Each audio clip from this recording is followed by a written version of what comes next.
morning, everyone. This is Tony from her Homestead Skills. There were a few things that were on my mind today that I thought I'd like to discuss with you. Oh, first and foremost, here we got struck with that amazing snowstorm. We haven't had one of those for a while, and probably not as many as we normally have up until this time of year. And we have been dumped with approximately 20 to 30 centimeters of snow. I believe that is like over 9 inches. I can't do the calculation in my head. I don't even bother to do that anymore, but it was fairly substantial. Enough so that many people did not go out because the drive home would have been treacherous. And for those that did go out and got caught in it, yeah, there were issues, of course. I myself decided to stay home. I went out early in the morning and came back before it started, so I did get out for a bit yesterday.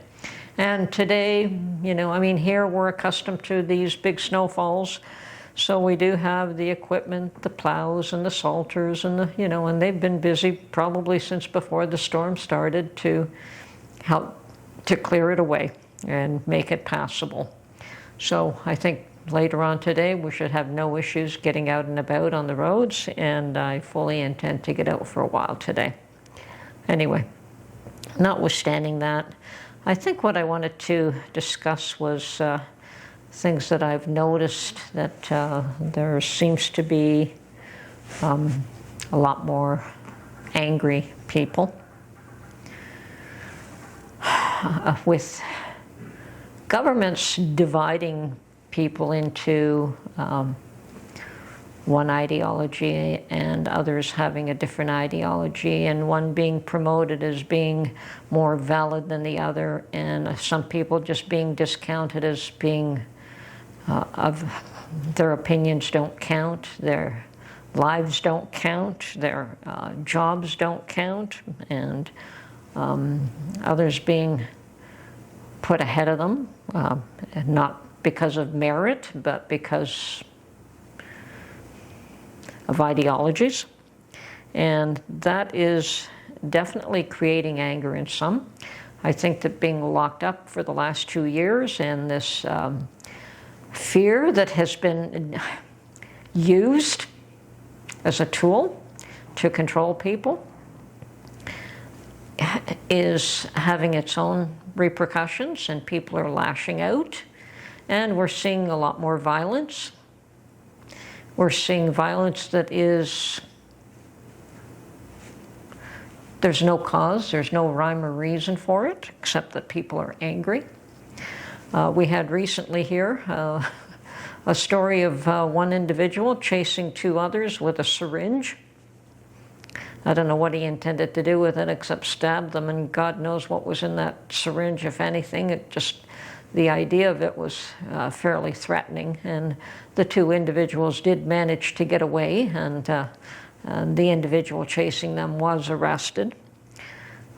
Good thing. I mean, there are some people that just seem to do stupid things and get away with it. There was another sad situation where some young man pushed an elderly woman who was injured. She sustained a head injury, and she succumbed to that, and she died. And of course, that young man was arrested, and that's the end of his life. And that's just anger, pushing past somebody for no valid reason. I mean, give your head a shake. You don't really have the right to touch another person, never mind push them around and push them out of your way as if they're some piece of trash or whatever. So, unfortunately, that young man will pay the price for his actions. But there does. Okay, in Hamilton, there was a recent small protest, very loud and small protest, and at first it didn't make the news, but eventually it did. And the belief was that, it's just a very small, loud group. They don't represent the whole. Unfortunately, they represent a whole lot more people than what some are willing to admit. We have so many issues that people are dealing with that they're under so much stress these days. People worried about housing. Speaking of which, interest rate was raised again this week, and there was a hope in some places that it would not be raised, that they felt that it had been raised enough to tackle inflation, and for some reason those in charge feel that it had not and raised it again. And I believe that's 8 increases within a very short span of time. And there are those that think it may create a recession, and there are those of us that believe we are in the midst and in the thick of a recession right now. What with all the costs going up and wages not meeting them. As a matter of fact, more people are losing jobs, more people are losing homes, so the price of everything is going up, and there are not as many means to be able to pay for these costs. So people are suffering. People are suffering. They're suffering financially, they're suffering emotionally, they're suffering from from health issues. And again, talking about health issues, we've had recent discussions here about the quality of health care in Ontario. I'm sure that goes on everywhere. And the healthcare system is under a lot of duress, and they're trying to find a means of lightening that. It's come to the point where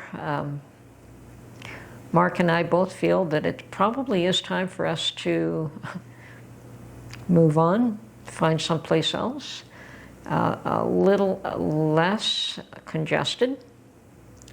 And mind you, actually, he's been actively looking for a number of years to where we can go and what we want to do, and we haven't settled on anything yet, but I'm sure that'll come in time. And everything in its own time. The time has just not been right, but probably headed in that direction more so now. Let's just say we're both of the same mind that getting someplace with a little piece of land might be the best way to go, and just getting totally away from the congestion where we are. I mean, you may lose certain things. I know there are those that suggest that some of the grocery stores that I shop at have much more variety and better variety, and well, yes, we also have a larger population, and so the larger population also creates its own problems. So, and that is something that maybe it's time for a quieter life. So, should we continue to prep in these days? Oh my God, I can't stop. I don't think 2023 is going to be better than 2022. I think it's going to be actually much, much, much worse. All the warnings that we were given by farmers last year will probably come to fruition this year. We haven't seen it yet, but I expect that we're going to start seeing many more cost increases in food and many more shortages. Now, in the US, you've seen your shortages for eggs and for probably a number of other items. Canada has not seen a shortage of eggs yet. I've done my research, and I realized that we did not have the avian flu here, and mostly because most of our egg farmers are smaller farmers, and it is the egg board, or the firm, the egg board that manages the production or the distribution of eggs, has always kept our prices higher than the U.S. I mean, when the U.S. was paying $1 for a dozen eggs, I was astounded, because ours were always in the $2 to $3 range for a dozen eggs, always. They were never less than that. And I've had subscribers comment that our prices are higher than what they're paying, and I've had others comment that our eggs are so much lower than what they're paying. And yes, I guess it does depend on the area that you're in. And I have seen here myself, just depending on where I shop, that there is a huge discrepancy between one shop and another just for the price of eggs. Now, it isn't because of the avian flu here. It is because of gas and diesel prices. It is because of feed costs. And we were warned about these things last year. And if it is affecting egg production, and the cost of chicken has gone up, the cost of everything has gone up. All the cost of food has gone up. Mark and I did have a date night a few days ago, and that was probably the first time in a year that we have had a nice beef. I had a nice little tiny steak, just a little 6-ounce steak, and he had, yes, and Mark had prime rib, and he just loves prime rib. And as raw as he can get it. Me, I like my meat a little bit on the rare side, and I just want a small piece, but oh, is it ever delicious. I mean, it's been a long time, and unfortunately, it's not something that we can eat here consistently. So it is probably time to think about what to do next and where to go next, but to continue prepping is going to be part of the strategy no matter what we do or where we go. The more that we have put up, the more security we have, at least food security. And there are those that suggest that, yeah, their money is not worth anything and the cost of food keeps going up and the value of the dollar keeps decreasing just because of what they've done to it. And so, yes, it is more valuable to buy food today than to keep money in the bank. So probably be doing a little bit more of that as well. So I recommend highly to everyone to refresh your preps.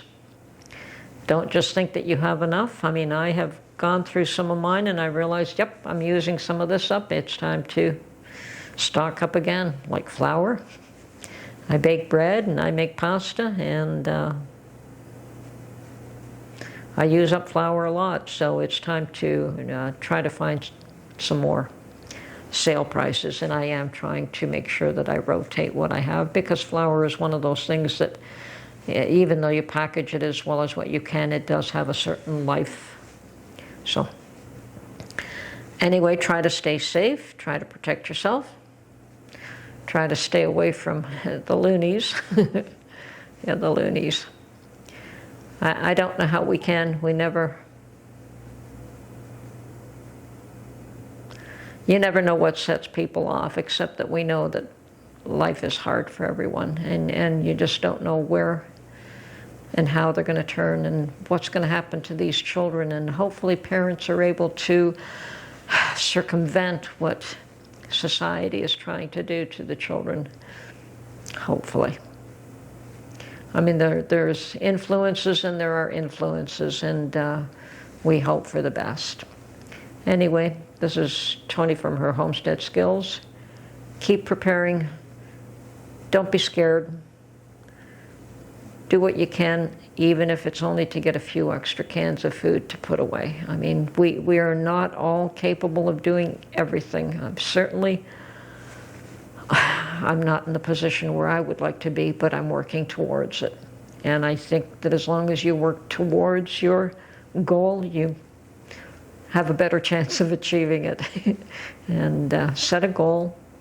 What do you want to do, and how do you want to go about doing it? And sometimes miracles do happen, and sometimes just the idea of focusing on a certain thing, you can make it happen.